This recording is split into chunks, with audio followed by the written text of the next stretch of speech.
आगामी मनपा चुनाव के मद्देनजर भारतीय जनता पार्टी ने उन लोगों को उम्मीदवार बनाया है जिन लोगों की इच्छा भी क्षेत्र में काफी सकारात्मक हो, क्योंकि ये सकारात्मक चेहरे ही हैं जो लोगों के बीच में जाकर के वोट की अपील करेंगे। वहीं हमारे बीच इस समय भारतीय जनता पार्टी के अधिकृत उम्मीदवार जो प्रभाग 20 से हैं, भावना पांडे का जन समर्थन काफी प्रचलित है, लोग इनके साथ जुड़ते जा रहे हैं। वहीं इनके प्रचार सभा में लगातार भारतीय जनता पार्टी के कार्यकर्ता व पदाधिकारी मौजूद है। वहीं इन सबका समर्थन करने, इनका उत्साहवर्धन करने के लिए उत्तर प्रदेश से भारतीय जनता पार्टी के विधायक अवधेश सिंह जी भी नाला सोपारा वसई विरार में मौजूद है। सर, क्या कहना चाहोगे, आपका यहाँ पे जो आगमन हुआ उसका कारण क्या है? मैं समझता हूँ कि नाला सोपारा के वार्ड नंबर 20 में हमारी बेटी के रूप में भावना जयप्रकाश को भारतीय जनता पार्टी ने टिकट दिया है। सबसे पहले मैं भारतीय जनता पार्टी के अपने उन नेताओं को सबको धन्यवाद देना चाहता हूं कि एक लंबे समय से भारतीय जनता पार्टी की निष्ठापूर्वक, ईमानदारी पूर्वक 20 साल से जो लगातार सेवा कर रहा था, भारतीय जनता पार्टी ने विश्वास करके और भावना को टिकट दिया है। मुझे विश्वास है भावना चुनाव जीतेंगी। मैं अभी यहाँ पे मैं आया हूँ, जिस तरीके का उत्साह नौजवानों के भीतर मैं देख रहा हूँ, इससे मुझे निश्चित रूप में लगता है कि काफी भारी मतों से यह चुनाव जीतने जा रही है। यहाँ पे वोट का जो समीकरण है, उस समीकरण को जानने के बाद मुझे जो जानकारी हुई कि इस क्षेत्र में 34,000 सम कुछ वोट है और उसमें 20,000 उत्तर भारतीय, 5,000 हमारे अदर स्टेट के लोग और हमारे और भाई साथी हैं सब।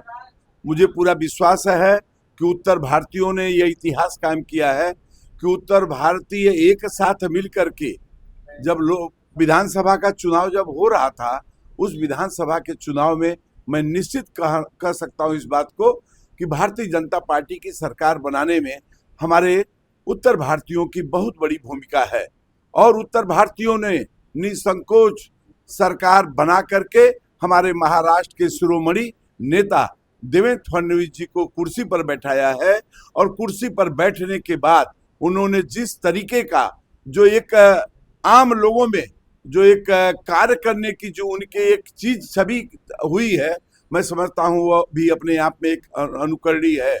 खास तौर से हम उत्तर भारतीयों को मैं यह विश्वास दिलाना चाहता हूँ कि आपके साथ बहुत सारे गंदे बर्ताव हुए, जो हम लोग बनास में रह करके भी हम लोग उसको सुना करते थे, लेकिन मुझे पूर्ण विश्वास है कि आदरणीय देवेंद्र फडणवीस जी के नेतृत्व में निश्चित रूप में उत्तर भारतीयों पर किसी प्रकार का कोई आंच नहीं आएगा। यह आश्वस्त करने आया हूं अपने भारतीय जनता पार्टी की तरफ से। मैं देश के यशस्वी प्रधानमंत्री आदरणीय नरेंद्र मोदी जी को, जिस पे पूरी दुनिया की निगाह टिकी हुई है, आज हिंदुस्तान शिखर पे पहुंच रहा है, लेकिन हमारे जितने भी गंदे राजनीति करके समाज को तोड़ करके बांट करके राजनीति करना चाहते हैं, आज पूरा देश संगठित होकर के भारत माँ का जय बोल रहा है। संगठित होकर आदरणीय नरेंद्र मोदी जी के नेतृत्व में आशा प्रकट करके पूरे देश का नेतृत्व सौंपा है और उसी का परिणाम है कि आज हिंदुस्तान पूरी दुनिया में एक शिखर पे पहुंचा हुआ है। और आज भारतीय जनता पार्टी के नेतृत्व में महाराष्ट्र में भी जो विकास की चीजें दिखाई दे रही हैं, आज जो सड़कों का जाल दिखाई दे रहा है, आप देख लीजिए किस तरीके की कितनी अच्छी अच्छी सड़कें। लगता है अगर बॉम्बे में चले जाइए तो लगता है कि मैं कहीं दुनिया के किसी दूसरे देश में आया हूँ। इसका श्रेय देश के यशस्वी प्रधानमंत्री जी को, आदरणीय गडकरी जी को और देवेंद्र फडणवीस जी को मैं देना चाहता हूँ। मैं यहाँ की जनता से अपील करना चाहता हूँ, मैं बाबा विश्वनाथ की नगरी से आया हूँ, वहीं का मैं विधायक हूँ, मेरे घर की मेरी बेटी चुनाव लड़ रही है। मैं सबसे अनुरोध करना चाहूंगा कि सारे लोग एक साथ मिलकर के उत्साहपूर्वक हमारी भावना को जिताए और इसके हाथ को मजबूत करें। निश्चित रूप में भावना जयप्रकाश के चुनाव जीतने के बाद आदरणीय नरेंद्र मोदी जी का हाथ मजबूत होगा, आदरणीय देवेंद्र फडणवीस जी का हाथ मजबूत होगा। मैं पुनः सब लोगों से यही अनुरोध करके, और मैं चाहूंगा कि आप लोग सारे लोग चुनाव जिताने के बाद ये जितने भी हमारे कार्यकर्ता हैं, जयप्रकाश सबको लेकर के आएंगे बाबा विश्वनाथ के धाम में। हम लोग हर हर महादेव करके वहां पे सबको दर्शन कराने का कार्य करेंगे। क्या ये चुनाव है, किस रणनीति व मुद्दे पे लड़ा जा रहा है? ये चुनाव जनता के विकास के लिए और लोगों की समस्या का निवारण करने के लिए लड़ा जा रहा है। इस चुनाव में किस प्रकार की चुनावी चुनौतियां नजर आ रही हैं? हमारे सामने कोई चुनौती नहीं है। हमारे साथ जनता हमारे साथ है, हमारे सभी भाई हमारे साथ हैं और सभी लोगों का जन समर्थन हमें बहुत बड़े पैमाने पर मिल रहा है। जैसे माँ गंगा ने मोदी जी को बुला के और ताज पहनाया था, वैसे ही माँ गंगा ने मुझे बनारस काशी की धरती से यहाँ भेजा है भावना जयप्रकाश पांडे को, और यहाँ की जनता हमें ताज पहनाकर महानगर पालिका में बिठाएगी और जनता का आशीर्वाद होगा तो हम महानगर पालिका में सबसे ज्यादा वोटों से जीत कर आएंगे। कहना चाहोगे, महिलाएं लगातार आपके प्रचार में आ रही हैं, लोग लगातार आपका समर्थन सहयोग करने के लिए आ रहे हैं, इस तमाम चुनाव में महिलाओं की भूमिका संभवतः किस प्रकार की हो सकती है? सब महिलाओं लोग का सपोर्ट है, बहुत अच्छा लग रहा है। ऐसे मुझे आगे बढ़ाए और विकास होएगा। हम लोग आएंगे, जनता पार्टी आएगी तो विकास जरूर होगा। तमाम लोग यहाँ पे उपस्थित है, काफी उत्साहित नजर आ रहे हैं। कहीं ना कहीं का हौसला बढ़ाने के लिए क्षेत्र के उत्तर भारतीय चेहरे भी मौजूद हैं, जो इस चुनाव को अपने मुकाम तक पहुंचाने के लिए लगातार प्रयासरत नजर आ रहे हैं। क्या कहना चाहोगे तिवारी जी, ये चुनाव है किस इस तरह से लड़ा जा रहा है, किस किस प्रकार की चुनावी संभवतः चुनौतियां सामने आ सकती हैं? देखिए, भारतीय जनता पार्टी के सामने इस समय नरेंद्र मोदी जी के नाम पे, महाराष्ट्र के मुख्यमंत्री देवेंद्र फडणवीस जी के नाम पे जो महाराष्ट्र में विकास हो रहा है, जो देश में विकास हो रहा है, जैसे मोदी जी का एक सपना है कि भारत को विश्व गुरु बनाना है, वैसे यहाँ वसई विरार महानगर पालिका की जनता ने ठान लिया है कि जो पहले यहाँ के लोगों को ठगा है उनको भगाना है और भाजपा को यहाँ पे लाना है। सब लगातार जुड़ते जा रहे हैं, दिन प्रतिदिन बढ़ती जा रही संख्या। पूरे उत्तर प्रदेश के हर लोग साथ में लगे हुए हैं।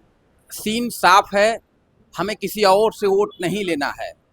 बताया चाचा जी ने कि 34,000 में 20,000 हम हैं, 5,000 अदर हिंदी भाषी हैं, तो हमें अपने ही वोट से स्वयं को विजयी बनाना है। हमारा वोट होगा, हमारी कुर्सी होगी, हमारा विकास होगा, हमारा भाग्य होगा। हमारे वोट से कोई और हमारा भाग्य नहीं लिखेगा। बस इतना ही कहना चाहता हूँ। सर, क्या कहना चाहोगे आप? ये चुनाव हम लोग जीत चुके हैं, उसमें कोई दो राय नहीं है। और आदरणीय विधायक जी के आने के बाद में यहाँ जिस तरीके से हौसला अफजाई हुआ है, हमारे कार्यकर्ता बहुत उत्साहित हैं और ये निश्चित जान लीजिए कि इसका परिणाम जो है बहुत सुखद होगा। और हम लोग 100% उसमें कोई दो राय नहीं है कि उत्तर भारतीयों ने मन बना लिया है कि इस बार अपने भाई को, अपने बेटे को, अपने बच्चे को यहाँ से चुन कर करके भेजेंगे, इसके अलावा और बाकी कुछ नहीं। और भारतीय जनता पार्टी के सामने ना तो कोई चुनौती रही है और ना ही होगी। भारतीय जनता पार्टी वो पार्टी है जो देश की नहीं पूरे विश्व की पार्टी है, इसलिए वहाँ कोई चुनौती का प्रश्न ही नहीं है। और हम लोग 100% अपने ताकत से, अपने बल से, उत्तर भारतीयों के समझिए कि उनके सहयोग से हम ये चुनाव जीतने जा रहे हैं। जिस तरह से आदरणीय प्रधानमंत्री मोदी जी ने ये सपना सजोया है कि सबका साथ सबका विकास हो, उसी प्रकार से उनके हर एक सिपाही, भारतीय जनता पार्टी का हर एक सिपाही जो है ना, यही चाहता है कि हर वर्ग, हर जात, हर धर्म का विकास हो। जयप्रकाश पांडे जिस तरह से मैंने देखा है कि जमीन पर उतर के, चाहे कोरोना काल हो, चाहे भी जस्ट फ्लड आया था बारिश मौसम में, या जो भी है, हर तबके का बिना जात धर्म को देखे हुए इन्होंने हर ढंग से तन मन धन से सहयोग किया है। बारिश के मौसम में देखा हूँ, पूरे बारिश में भीगते हुए इन्होंने जनता को सहयोग करके यहाँ से वहाँ उनको ले जाके साधन की व्यवस्था करके उनको पहुँचाया है उनके मुकाम पर। आज हर जनता के, हर वर्ग का, हर जाति, हर क्षेत्र, हर प्रांत वालों का साथ उनके साथ में है और ये भारी बहुमत से विजयी होके आएंगे।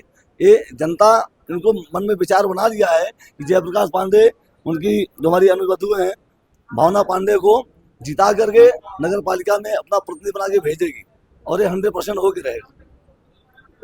प्रभाग 20 से भारतीय जनता पार्टी के अधिकृत उम्मीदवार भावना जयप्रकाश पांडे के समर्थन व सहयोग के लिए तमाम लोग यहाँ पे एकत्रित हो गए हैं। और सबसे बड़ी हैरानी की बात यह है कि उत्तर प्रदेश से भी भारतीय जनता पार्टी के विधायक साहब यहाँ पे मौजूद है। मतलब तमाम लोग इनके प्रचार समूह से जुड़ते जा रहे हैं। इनका जो प्रचार कार्य है ये अपने चरम तक पहुंच रहा है। हालांकि स्थिति काफी सकारात्मक नजर आ रही है। वही अब देखना यह होगा कि जैसे जैसे समय आगे बढ़ेगा किस प्रकार की परिस्थितियां सामने होगी, किस प्रकार का चुनाव की माहौल सामने होगा, और जो भी चुनावी माहौल सामने होगा उसकी तमाम खबरें लेकर हम फिर आप सबके समक्ष हाजिर होंगे।